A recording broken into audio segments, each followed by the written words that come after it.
86 नंबरचं सुप्त पान आलं. गेली 2.5 वर्ष होऊन गेली आपण मध्यम निकायामधील सुत्तांचा अभ्यास करतोय. आज 85 आठवडे होऊन 86 सुत्तांचे 86 आठवडा आज चालू आहे. म्हणजे 2.5 वर्षापूर्वी ही विहार नव्हता अशी गोष्ट नाही आहे. 2.5 वर्षापूर्वी आपणही नव्हतो असं काही नाही. आपणही होतो, विहारही होतं, ही परिस्थिती आहे अशी सगळी होती. पण 2.5 वर्षाच्या अगोदर आम्ही सरांना असेल उदय सरांना असेल डोक्यात एक आलं की भगवंताची जी बुद्धवाणी होती ती जशा जशी लोकांच्यापर्यंत पोहोचावी त्यासाठी आपल्याला काय करता येईल. तर एक मध्यम निकायामधील जी सुत्त आहे त्या सुत्तांचा आपण स्वतः अभ्यास करू, त्याच्यावर चिंतन करू, त्यातून काहीतरी आपल्याला समजेल आणि आपल्याला जे समजलं ते आपण इतरांना सांगू, म्हणजे इतरांच्या मध्ये सुद्धा बदल होईल. ही घटना कशी घडली? जेव्हा कुणाच्या तरी मनामध्ये हा विचार आला आणि त्याच्या मनाने ते ठरवलं की हे करायला पाहिजे आणि म्हणून ही गोष्ट घडत गेली. आज 2.5 वर्ष झाले आपण हा सूत्रक्लास अनुभवतोय आणि आपल्या ज्ञानामध्ये कणाकणाने काय वाचना भर पडायला लागली. या सुत्ताचं सुद्धा असंच आहे. प्रत्येक सुत्तामध्ये भगवंतांनी वेगवेगळी उदाहरणं दिली, वेगवेगळ्या कथा सांगितल्या आणि त्यातून काहीतरी अर्थ सांगितलेला. पण आपण काय करतोय, दररोज पंचशील म्हणतोय, पूजापाठ करतोय, पण आपण आचरणात आणायला कमी पडतो. या सुत्तामध्ये नेमकं काय झालेलं आहे, जो अंगुलीमाल आहे तो पूर्वीचा कोणतरी होता. जसे आपण सूत्रक्लास चालू करायच्या आपण पूर्वी होतोच आपण, तसा तो पूर्वीचा कोणतरी होता आणि ज्यावेळेस त्याला बुद्धांनी उपदेश केला त्यावेळी त्याच्यामध्ये बदल घडला. आपल्यामध्ये काय बदल फार कमी प्रमाणात होते. आपण फक्त सांगणारी माणसं होऊन गेले, बदल करणारी माणसं आपण नाही. त्यामुळे तो बदल झालेला आहे. त्यानं काय केलं, बुद्धांचं ऐकलं आणि त्याला प्रश्न पडला की हे असं काय म्हणताय, आणि त्यावर त्याने चिंतन मनन केलं आणि त्याच्यामध्ये त्यानं बदल केला, म्हणजे इम्प्लिमेंटेशन केलं आणि तो सुधारला. आपण सुद्धा प्रत्येक सुत्तातून काहीतरी बोध घेऊया आणि आपल्यामध्ये बदल करण्याचा प्रयत्न करूया. अशा आशयाचं हे सुत्त आहे. हे सुत्त बऱ्याच जणांनी, म्हणजे जे जे बौद्ध आहेत म्हणा किंवा जे बौद्ध नाही, या सर्वांनी कुठल्या तरी प्रसंगाला किंवा कुठल्या तरी सभेमध्ये, कुठल्या तरी भाषणामध्ये कुठं ना कुठंतरी हे उदाहरण ऐकलेलं आहे. त्यामुळं प्रत्येकाला या सुत्तामध्ये काय विषय आले ते माहिती आहे.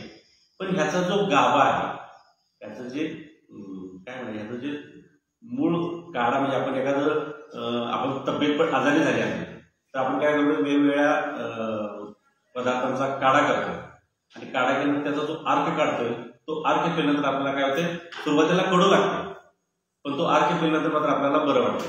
तसं सुत्तांचं काय ऐकायला थोडंसं कठीण आहे. जसं औषध कडू असते तसं ते कडू आहे, पण एकदा का तुम्ही ते घेतला की मात्र तुम्हाला 100% तुम्ही आजाराचं बरं होणार. तसंच या सुत्ताच्या माध्यमातून आहे.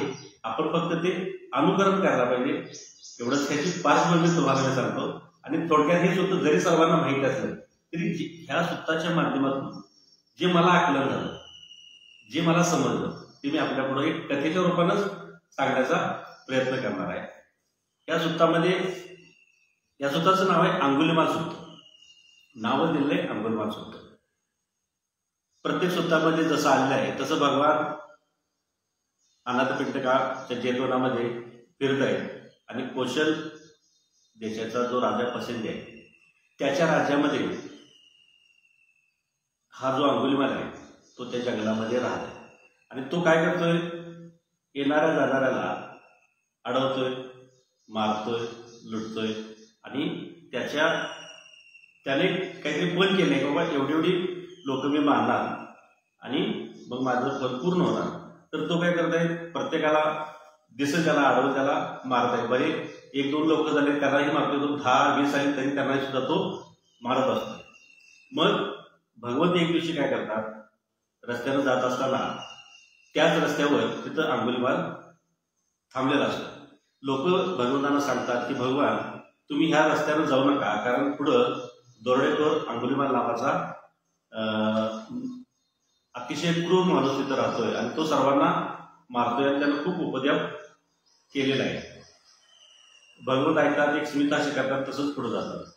परत ती लोक जिथे ती गुरु राखणारे असतात, त्या गावची लोक असतात, मेंढ्या राखणारे लोक असतात किंवा जे वाटसोर असतात, ती भगवंतांना 2-3 वेळा सांगतात की तुम्ही त्या रस्त्यानं जाऊ नका, एकट्यानं तर अजिबात जाऊ नका. कारण 1, 10, 20, 30, 50 लोक जरी गेली तरी सुद्धा तो अंगुलीमाल त्यांना अडवतो आणि त्यांचा खून करतो, त्यांची बोटं वगैरे छाटतो असं त्यांना सांगतात. एवढं सांगून सुद्धा भगवान ऐकत नाही. तर भगवान काय करतात, त्या रस्त्याला जातात.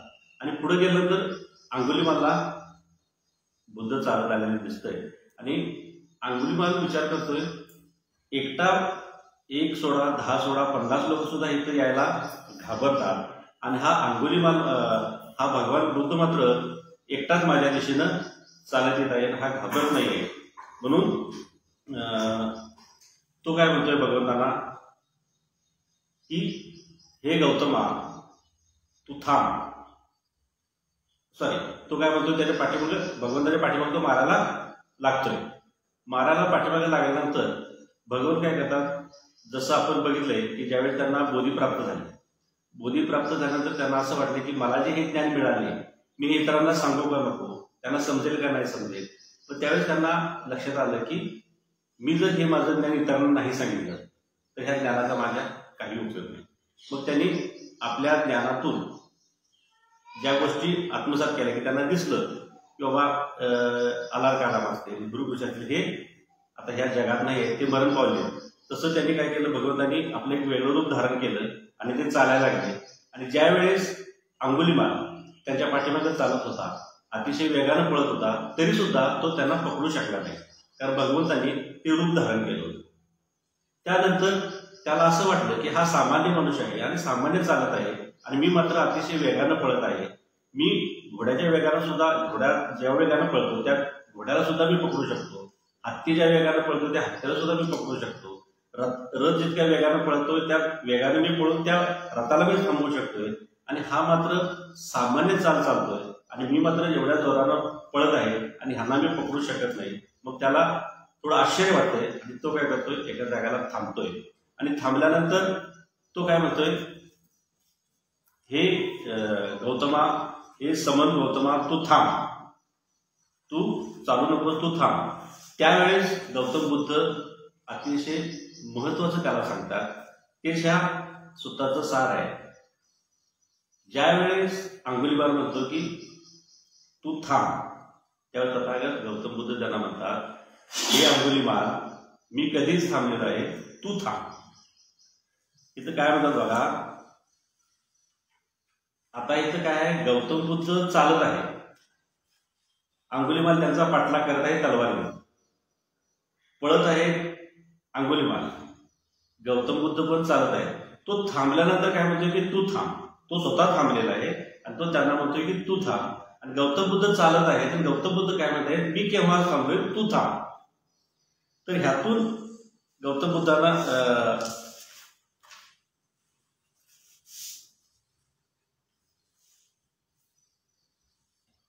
त्याला प्रश्न पडतोय की मी थांबलेलो आहे आणि गौतम बुद्ध चालत आहे, तर मला उलट हे म्हणत आहे. म्हणून तो एका गाथेच्या माध्यमातून तो बुद्धांना म्हणतोय, हे समन गौतम, तू जात असताना, चालत असताना मी थांबलो आहे म्हणतोस आणि मी स्थिर असताना तू मला अस्थिर म्हणतोस.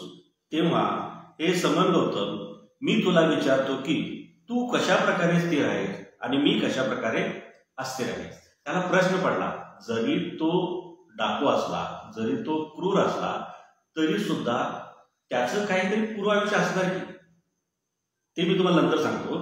पण त्याला प्रश्न पडला की मी थांबलेला असताना हा मला थांब का म्हणतोय. पण त्यानं बुद्धांना प्रश्न विचारलेला आहे की मी स्थिर आहे, तो अस्थिर आहे आणि तू मला उलटास थांब का म्हणताय. तर भगवान बुद्ध त्याला काय सांगतात बघा, हे खूप महत्वाचं आहे. हे अंगुलीमाल, मी सर्व जीव प्राण्यांच्या प्रती हिंसेचा भाव त्यागल्यामुळे मी सर्वत्र सर्व प्रसंगी स्थिर आहे. काय म्हणतात भगवान बुद्ध, हे अंगुलीमाल, मी सर्व जीव प्राण्यांच्या प्रती हिंसेचा भाव त्यागल्यामुळे मी सर्व प्रसंगी स्थिर किंवा शांत आहे.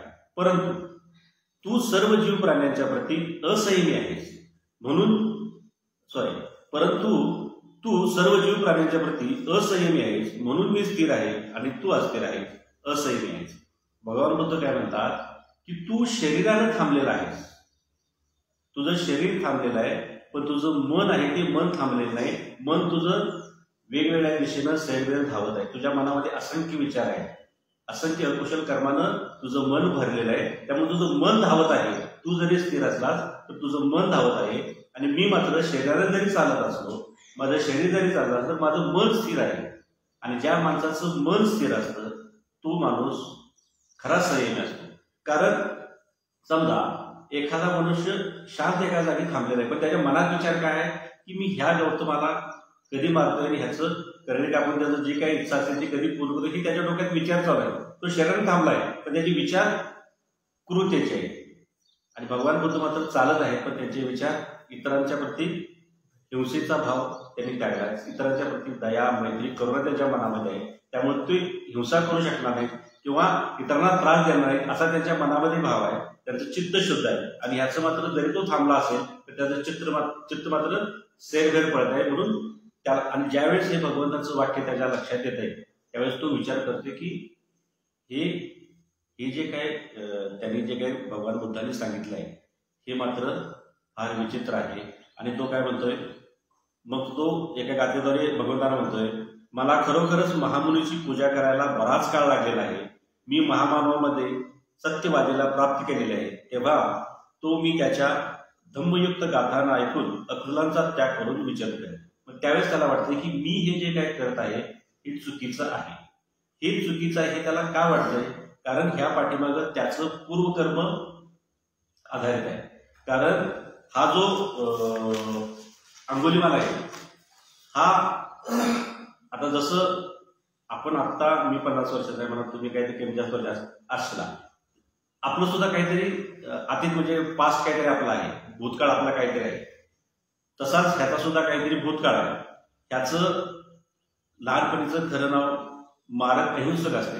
हा जो अंगुलीमाल आहे त्याचं खरं नाव आहे मारक अहिंसक. आणि हा जो मारक अहिंसक आहे हा जेव्हा शिक्षण घ्यायला गुरुकुलामध्ये त्यावेळेस गुरुकुलाची पद्धत होती. तेव्हा शिक्षणासाठी तो जायचा आणि शिक्षण पूर्ण झालं की त्यांना ते हे द्यायचं, काय म्हणायचं त्याला, गुरुदक्षिणा द्यायची त्यावेळेस प्रथा होती. हा ब्राह्मण होता. हा जो अंगुलीमाल आहे हा ब्राह्मण होता. तो त्याचं नाव मारक अहिंसक होतं. आणि त्याचं शिक्षण जेव्हा पूर्ण झालं त्यावेळेस गुरुदक्षिणा देण्याची प्रथा असल्यामुळं त्याचा जो एक गुरु होता तो एक ब्राह्मण होता. आणि त्याला असं वाटत होतं की हा पहिल्या लहानपणापासून बुद्धाचा प्रभाव याच्यावर जास्त होता. तो बुद्धवादी नेहमी सांगायचा किंवा त्याचं आचरण करायचा. आणि तो अतिशय हुशार असल्यामुळं त्याच्या गुरुला काय वाटलं, हा जर पुढं बाहेर गेला तर तो धर्माचा प्रचार जास्त करणार आणि आपला प्रचार कमी होईल. म्हणून ते त्याला म्हणतात तू दक्षिणा मला देऊ शकत नाहीस. मग हा मारक अहिंसक काय म्हणतो की तुम्ही सर्वांच्याकडून दक्षिणा घेतली पण माझ्याकडून गुरुदक्षिणा तुम्ही काय घेत नाही. तर ते म्हणजे की मी तुझ्याकडून दक्षिणा घेऊ शकत नाही. तर त्याला काय वाटते की आता जर ह्यांनी माझ्याकडून गुरुदक्षिणा नाही घेतली तर मला ते पाप लागणार, कारण मी अशीच विद्या त्यांच्याकडून शिकलो. तो म्हणतो तुम्ही काही करा तर मला ती गुरुदक्षिणा मी तुम्हाला देणार आहे. मग तो काय करतोय की तू मला 1000 लोकांचा वध करायचं अशी मला तू गुरुदक्षिणा द्यायची. त्यावेळेस तो म्हणतोय की हे शक्य नाही आणि मी हे करणार नाही. त्यावेळेस तो म्हणतोय की म्हणून मी तुला सांगत होतो की तुला मी गुरुदक्षिणा घेत नव्हतो कारण तुझ्याकडून ते होणार नाही म्हणून.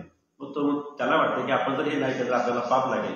म्हणून तो त्या पद्धतीचा तो अंगुलीमाल झाला. अशी एक कथा ऐकवण्यात आहे. त्यावेळेस भगवान बुद्ध त्याला सांगतात की मी स्थिर आहे आणि तू अस्थिर आहेस. त्यावेळेस त्याला जाणीव होतं की मला जे गुरु तेव्हा गाठ पडले होते तेव्हा ते भेटले होते ते चुकीचे होते आणि त्यामुळं मी ह्या अकुशल कर्मामध्ये गुंतून पडलो. आणि त्यामुळं तो काय म्हणतो की मला खरोखरच महामुनीची पूजा करायला बराच काळ लागलेला आहे. त्याला अशी जाणीव काय होती की मी ज्या गुरुंना मानलं ते गुरु चुकीचे होते आणि आता जे मला आता भगवान बुद्ध भेटले ते त्यांचा मला आता स्वीकार करायला पाहिजे असं तो विचार करतो. आणि तो काय करतो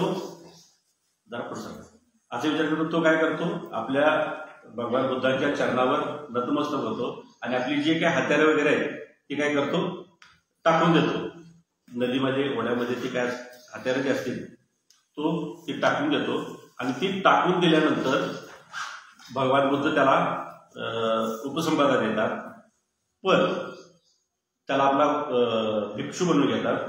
भिक्षू बनवून घेतल्यानंतर ही बातमी अनाथ पिंडकाच्यापर्यंत समजते. सगळीकडं बराच कल्लोळ मागतो की जो दरोडेखोर डाकू आहे तो भगवंतांचा शिष्य बनलेला आहे. आणि लोकांच्या मध्ये कुजबूज चालू होते आणि सगळी लोक राजा प्रसिद्धीच्या राजवाड्याजवळ येतात तरी चर्चा चालू असते की बाबा हा एवढा क्रूर डाकू आहे आणि भगवंतांनी त्याला हे केलेलं आहे. तर तो काय करतो, भगवंतांना विचारण्यासाठी की बाबा हे खरं खोटं काय विचारण्यासाठी तो राजा भगवंताजवळ येतो आणि भगवंताला विचारतो की भगवंत, तुम्ही असं अंगुलीमाला दीक्षा दिलेली आहे आणि हे योग्य नाही असं विचारतो. त्यावेळेस भगवंत त्याला म्हणतात की समज हे महाराजा, तू अंगुलीमालाला केश दाढी काढलेला, काशाचीवर परिधान केलेला, घराचा त्याग करून बेघर होऊन प्रवर्जित झालेला, प्राणी हिंसेपासून अलिप्त, चोरी करण्यापासून अलिप्त, खोटे बोलण्यापासून अलिप्त, एकदाच भोजन करणारा, विशुद्धाचारी, शीलवंत, कल्याणकारी स्वभावाच्या पाहशील तर त्याला तू काय करशील. ज्यावेळेस हा प्रसिद्धीत विचारतोय की तुम्ही त्याला दीक्षा दिली का म्हणून, तर त्यावेळेस भगवान सांगतात जर तो पंचशीलाचं पालन करत असेल, त्यानं सगळे दाढी मुंडन सगळं केलं असेल तर तू त्याला काय करशील. तर तो सांगतोय की आम्ही त्याला अभिवादन करू, सन्मान देऊ, आसन देऊ, निमंत्रण देऊ किंवा चिवर देऊ असं त्याला सांगतात. त्यावेळेस भगवान, तो अंगुलीमाला आहे तो भगवंताच्या शेजारी बसला असतो आणि भगवंत म्हणतात तू ज्या अंगुलीमालाबद्दल मला तक्रार करतायस ती अंगुलीमाल माझ्या शेजारी बसले, ती अंगुलीमाल आहे. त्यावेळेस मात्र प्रसिद्ध राजा घाबरतो, थरथर कापतो, कारण त्यानं जो अंगुलीमाल बघितलेला असतो तो अतिशय क्रूर असतो. पण भगवंताच्या शेजारी आणि चिवरमध्ये बसलेला भगवंताने जेव्हा तो बघतो त्यावेळेस त्याला सुद्धा धक्का पडतो. त्यावेळेस भगवंत त्याला सांगतात तू घाबरू नको, त्याला घाबरण्याचं काही कारण नाही. काय जी भीती तुला उत्पन्न झालेली आहे काय ती अंगावर काटे आणणारी जी तुझी स्थिती झाली आहे ती तुला आता घाबरण्याची काही कारण नाही आहे. कारण तो आता तो मार्ग सोडलेला आहे आणि तो आता भिक्खू झालेला आहे. त्यावेळेस तो प्रसिद्धीत विचारतो की त्या अंगुलीमाला की तुमचं गोत्र वगैरे त्यावेळेचं होतं ते विचारतो. त्यावेळेस तो सांगतो. त्यावेळेस बघा प्रसिद्ध राजा म्हणतो की मी तुला चिवर किंवा हे ते सगळं देतो आणि तर तो अंगुलीमाला काय म्हणतो की मला आता त्याची आवश्यकता नाही, माझ्याकडे पुरेसं चिवर किंवा पुरेसं जे काही औषधोपचाराचं साहित्य आहे ते माझ्याजवळ आहे आणि त्या आधारे मी माझं जे काही भिक्खूचं जीवन आहे ते जीवन व्यतीत करू शकतो. असं म्हणून तो भगवंतांना अभिवादन करतो आणि तो प्रसिद्ध राजा निघून जातो. आणि त्याच वेळेस अंगुलीमाल सुद्धा आपल्याला भिक्षाटनासाठी जात असतो आणि भिक्षाटनाला जाताना काही ठिकाणी भिक्षा मागत असताना त्याला एक गरोदर स्त्री दिसते आणि तिला प्रसूतीच्या वेदना होत असतात आणि त्या वेदना पाहून त्याला सुद्धा दुःख होतं. त्या वेदना त्यालाही सहन होत नाही. आपण विचार करण्यासारखी गोष्ट आहे, जो एक क्रूर डाकू होता, जो इतरांना मारायचा, इतरांना लुटायचा, इतरांना मारत असताना त्यांचा खून करत असताना त्यांचा वध करत असताना त्याला निर्दयीपणे करायचा, त्याला अतिशय क्रूरपणे करायचा, त्याला काही वाटत नव्हतं, दया येत नव्हती, करुणा मनात नव्हती. पण ज्या वेळेस दुसरी स्त्री ज्याच्याशी त्याचा काहीही संबंध नाही अशा स्त्रीला प्रसूती वेदना होत असताना जेव्हा त्यालाही वाईट वाटलं, म्हणजे त्या माणसामध्ये किती बदल झालेला असेल. त्याला म्हणायचं की आंतरिक बदल. माणसामध्ये जर आंतरिक बदल झाला, मनामध्ये जर त्याचे चित्तबल निघून गेले तर त्याला अशा गोष्टीची जाणीव होते आणि त्याला ती जाणीव झाल्यानंतर तो तथागत भगवान बुद्धांच्याकडे जातो, त्यांना सांगतो की अशा स्त्रीला एक वेदना होत आहे आणि त्या वेदना पाहून मला खूप दुःख होत आहे. तर त्यावेळेस भगवान बुद्ध त्याला भगवान बुद्ध त्याला काय सांगत आहे. भगवान बुद्ध त्याला म्हणतात की तू तिथं जा, तुला ती जाणीव झाली, दुसऱ्याच्या दुःखाची जाणीव होणं म्हणजे हे खऱ्या माणसाचं म्हणजे सजीव माणसाचं लक्षण, दुसऱ्याची दुःखाची जाणीव व्हायला पाहिजे. तर भगवान बुद्ध त्याला काय म्हणतात की तुला जाणवलं ना तर तू तिथं जा आणि त्या स्त्रीला असे म्हण की हे भगिनी, जो मी जन्माने जाणीवपूर्वक प्राणी हत्या करणे जाणत नाही व त्या सत्वचनाने तुझे कल्याण व्हावे आणि तुझ्या गर्भाचे कल्याण व्हावे. मग ज्यावेळेस भगवान ह्यावेळेस असं म्हणतात की तू जाऊन तिथं म्हण, त्यावेळेस तो म्हणतो भगवान हे असं म्हणणं मला शक्य नाही, कारण मी हत्या केलेली आहे आणि मी क्रूर माणूस आहे, मी तिला हे जाऊन सत्यवचन सांगू कसं. त्यावेळेस भगवान काय म्हणतात, तू तेव्हाचा होतास हे तू विसरून जा. तुझं जे पूर्वकर्म होतं, जे तू क्रूर होतास, जो अंगणवान होतास, तो आता नाही आहेस. त्यामुळे तू तुझं कर्म तू सोडून दे. आता तू चांगलं कर्म करतायस, कुशल कर्म करतायस, आणि त्या कुशल कर्माचं जे फळ मिळणार आहे ते चांगलंच मिळणार आहे. आणि ते कुशल कर्माचं, तुझ्या कुशल कर्माचं फळ त्याबरोबर तिला मिळावं यासाठी तू तिथं जा आणि त्यांना मी सांगितले असं म्हण. तेव्हा अंगुलीमाल काय करतोय, तिथं जातोय आणि त्या स्त्रीला म्हणतोय, हे भगिनी, जो मी श्रेष्ठ जन्माने जन्मलो, मी जाणीवपूर्वक प्राणी हत्या करणे जाणत नाही, त्या सत्यवचनाने तुझे कल्याण व्हावे, गर्भाचे कल्याण व्हावे. तेव्हा त्या स्त्रीचे कल्याण झाले, त्या गर्भाचे कल्याण झाले. म्हणजे आपण जे कुशल कर्म करतोय, जे चांगलं कर्म करतोय, त्याचा फायदा इतरांना सुद्धा होतो, हे ह्यातून आपल्याला प्रकर्षानं दिसून येते. परत दुसरा प्रसंग भगवंतांनी इथं सांगितलेला आहे. हा जो कौशल देशाचा, कौशल नगरीमध्ये हा जो अंगुलीमाल राहत होता, तिथंच तो भिक्षाटनाला गेल्यावर लोकांना माहिती आहे की ह्यानं प्रत्येकाच्या घरातल्या कुणाला वडिलाला, कुणाला आईला, कुणाला मुलाला मारलेलं असतं. त्यामुळे प्रत्येक जण चिडलेला असतो, द्वेषभावना त्यांच्या मनात असते. ज्यावेळेस त्यांना समजते की हा भिक्षाटनासाठी येत आहे, त्यावेळेस बरीच लोक त्याला काय करतात, दगडानं, ढेकळानं, काठीनं असं मारतात. त्यावेळेस तो रक्तबंबाळ होतो, पण तो कुणाला काहीही बोलत नाही. आणि ज्यावेळेस तो भगवंतांच्याकडे जातो आणि भगवंतांनी त्याचं ते रूप पाहिलेलं असते की हा रक्तबंबाळ झालेल्या लोकांनी मारलेला आहे, त्यावेळेस तुम्ही भगवंताला विचारता की काय झालं, तर त्यावेळेस तो म्हणतोय की ह्या राज्यामध्ये शेजारी म्हणजे आपल्यावर हल्ला करण्यासाठी येणारी जी काही जनावर आहेत, कुत्रे असतील, हिंस्र प्राणी असतील, यांना मारण्यासाठी लोकांनी दरवाजाच्या समोर लाकडी काट्या असतील किंवा दगड असतील किंवा आणखी काही साहित्य दारासमोर ठेवलं होतं, ते त्या पशु प्राण्यांना मारण्यासाठी त्यांनी फेकलं आणि ते चुकून माझ्यावर लागलं आणि मी रक्तबंबाळ झालो, असं तो भगवंतांना सांगतो. आणि भगवंतांना त्यावेळेस लक्षात येते की आता हा पूर्णपणे बदललेला आहे आणि भगवंत त्याला हे मुक्तीच्या सुखाचा अनुभव याने घेतलाय म्हणतात. आणि मग हा जो अंगुलीमाल आहे ते भगवंतांना सांगत असताना त्या अवस्थेमध्ये तो जे उद्गार करतो, त्याला भगवंतांनी उदाहरण म्हटलंय, ते मी तुम्हाला इथं वाचून दाखवतो. त्याचा एक थोडासा अर्थ आपण समजून घेऊया. अतिशय सोपा आहे. ज्यावेळेस त्याच्यावर लोक मारतात त्या अवस्थेत सुद्धा तो काय उद्गार काढतो, त्यालाच अंगुलीमाल सुत्त म्हटलेला आहे. ते मी तुम्हाला मराठीमध्ये वाचून दाखवतो, थोडासा अर्थ आपण समजून घेऊया. तो काय म्हणतोय बघा, जो आधी प्रमाद करून नंतर तो प्रमाद करीत नाही, जो आधी प्रमाद करून नंतर तो प्रमाद करीत नाही, तो या जगाला प्रकाशित करतो, ज्याप्रमाणे ढगांनी मुक्त चंद्रमा प्रकाशित करतो. काय म्हणतोय बघा, जो आधी प्रमाद करून नंतर तो प्रमाद करीत नाही. प्रमाद ह्या शब्दाचा अर्थ उद्याचं मला वाटतं आळस, अजागरूक, आळस म्हणजे जे अकुशल कर्म आपण करतो, जी चुकीची गोष्ट आपण करतो, जे पंचशील आपण म्हणतो, ते कशामध्ये करतो, आपण प्रमादामध्ये असतो. म्हणजे कसं आपण बेहोशीमध्ये असतो, त्यावेळेस आपल्या हातून ह्या गोष्टी घडत असतात आणि नंतर तो प्रमाद करीत नाही. मग जेव्हा त्याला सजग होतो, तो अप्रमादित होतो, सजग होतो, सावध होतो, अवेअर होतो, त्यावेळेस तो कुठलीही वाईट गोष्टी किंवा कुठलीही अकुशल करत नाही. त्यावेळेस तो जगाला प्रकाशित करतो. जसं की पौर्णिमा आहे, आकाशात खूप सारे ढग आहेत पण चंद्र आपल्याला दिसत नाही, चंद्राचा प्रकाश आपल्याला दिसत नाही. म्हणजे अकुशल कर्म, ढग म्हणजे अकुशल कर्म म्हटलेलं आहे. ज्यावेळेस ते ढग निघून जातात त्यावेळेस चंद्राचा प्रकाश पृथ्वीवर पोहोचतो आणि स्वच्छ चंद्र आपल्याला दिसतो. त्या प्रकारे तो अकुशल कर्म करणारा माणूस जेव्हा अकुशल कर्म सोडतो तेव्हा जगाला प्रकाशित करतो असं तो म्हणतो. पुढे जाऊन काय म्हणतोय, ज्याचे केलेले पापकर्म अकुशल कर्म कुशल कर्मामुळे झाकले जाते, तो या जगाला प्रकाशित करतो, ज्याप्रमाणे ढगाने मुक्त चंद्रमा प्रकाशित करतो.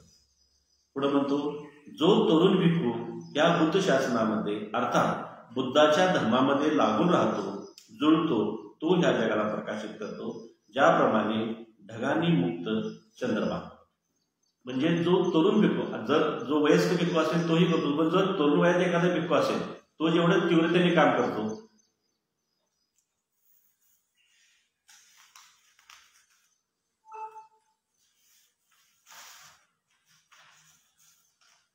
पुढे जाऊन तो परत एक उदाहरण म्हणतो, म्हणजे एक उपदेश देतोय. दिशांनी माझ्या उपदेशलेल्या ऐकावे, दिशांनी माझ्या बुद्ध धम्म म्हणजे शास्त्राला मध्ये जुळावे, माझ्या दिशांनी त्या लोकांचे अनुकरण करावे, कामना करावी जे सदरूपास धम्माकरता प्रेरित करतात. तो मला मारणार नाही आणि दुसऱ्याला सुद्धा मुळीच मारणार नाही. त्याने परमशांतीला प्राप्त करून स्थिर अस्थिराचे रक्षण करावे. नहर झालेले पाणी नेतात, बाण बनवणारे बाणाला सह करतात, वाडाही कडाला सह करतो, त्याचप्रमाणे बुद्धिमान व्यक्ती स्वतःला संयमित करतो. म्हणजे पाणी पाजणारा जो पाटकरी असतो तो कसं पाण्याला वळण लावत लावत आपल्या पिकांना पाणी देतो. बाण बनवणारा ज्याला शिकार करायचा तो बाणाला एखादा लोखंडाचा तुकडा असेल त्याला तासून त्याच्यावर मेहनत घेऊन जसा बाण तयार करतो, अशा पद्धतीनं त्या कामासाठी तयारी तो अगोदर करतो. तशी तयारी आपण बुद्धिमान माणसाने करावी. कुणी दांडाने अर्थात बळाने दमन करतो, कुणी अंकुशाने असुदाने दमन करतात, परंतु मी तथागताद्वारे दंडाशिवाय शस्त्राशिवाय दमन करण्यात आलेलो आहे. म्हणजे एखाद्याला शहाणं करायचं असलं तर आपण शब्दानं करतो, एखाद्याला मारून करतो, एखाद्याला जबरदस्तीने करतो, पण भगवान बुद्धांनी दंडाशिवाय मला शहाणे केलेले आहे असं तो सांगतो. हिंसक होण्याआधी माझे नाव अहिंसक होते. जी मगाशी गोष्ट सांगितली त्याचं नाव अहिंसक होते. हिंसक होण्याआधी माझे नाव अहिंसक होते. आज मी नावाला सार्थक केलेलं आहे. मी कुणाची हिंसा करेल नाही. म्हणजे मी अंगुलीमाल होण्याच्या अगोदर मी खऱ्या अर्थानं मी अहिंसकच होतो, पण मला चुकीचा गुरु मिळाला, चुकीचं ज्ञान मिळालं. माझ्या अविद्येमुळं मी ह्या अकुशल गोष्टी करत होतो. पण जेव्हा बुद्धासारखा गुरु मला मिळाला त्यावेळेस मी हिंसक पासून अहिंसक झालो आणि आता मी हिंसा करायचं सोडलेलं आहे. आणि काय म्हणते बघा, आधी मी अंगुलीमाल नावाने प्रसिद्ध होतो. तो भयंकर मोठ्या प्रवाहात अंगुलीमाल नावाने प्रसिद्ध होतो. तो प्रवाह भयंकर मोठ्या प्रवाहात बुडण्यापेक्षा मी बुद्धाला शरण आले आहे. जो मी अंगुलीमाल होतो तो प्रवाह अतिशय खोल पाण्यात बुडवणारा मला होता, पण त्या प्रवाहात बुडण्यापेक्षा मी बुद्धाला शरण आलेलो आहे. आधी मी रक्ताच्या हाताने माखलेला कुविख्यात अंगुलीमाल होतो. शरणगमनाला पहा, संसाराची भूक समूळ नष्ट झालेली आहे. आधी मी रक्तानं माखलेला होतो कारण मला काहीतरी ध्येय होतं आणि ते ध्येय चुकीचं होतं. आणि आता मी कुठलीही माझी इच्छा आकांक्षा राहिलेली नाही. मी आता माझी भूक, संसाराची भूक सगळी नष्ट झालेली आहे. फार भयंकर दुर्गतीकडे जाणारा तशाच प्रकारच्या कर्मांना करून कर्माच्या परिणामांना पार करीत मुक्त होऊन मी भोजन ग्रहण करतो. जे मूर्ख आहे, वाईट बुद्धीचे आहेत ते लोक अप्रमादामध्ये लागून असतात, परंतु मेधावी अर्थात बुद्धिमान लोक उत्तम धनाप्रमाणे राखण करतात. तुम्ही प्रमादामध्ये लागून राहू नका. कामवासनेमध्ये फार मित्रत्व ठेवू नका. जो अप्रमादी होऊन ध्यान करतो तो विपुल सुखाला प्राप्त करतो. येथे माझे स्वागत आहे, वाईट अवस्था नाही. येथे माझी वाईट बुद्धी नाही. चांगल्या प्रकारे विभाजित धम्मामध्ये जे उत्तम आहे त्याला मी प्राप्त केलेले आहे. येथे माझे स्वागत आहे, वाईट अवस्था नाही.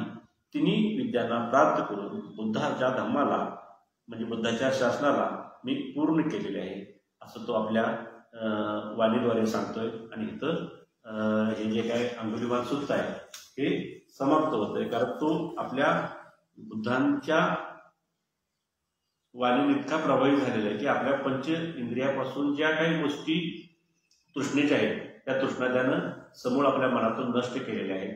आपले जे पूर्वस्मृतीचे जे आपले विचार आहेत, जे संस्कार चुकी झालेत ते त्यांनी पूर्णपणे पुसून काढलेले आहेत. आणि नवीन ज्यावेळेस एखादे पूर्वीचे संस्कार पुसून काढले जातात त्यावेळेस त्याची जी काही पाठी आहे, त्याची जी काही बुद्धी आहे ती कोरी झाली आहे. आणि त्या कोऱ्या बुद्धीनुसार तो आता इथून पुढच्या जीवनामध्ये भ्रमण करण्यासाठी तयार झाला आहे. अशा पद्धतीचं हे अंगुलीमाल सूत्र आहे. आपण शांत रीतीने हे चित्त ऐकून घेतला त्याबद्दल आपल्या सर्वांचे खूप खूप धन्यवाद.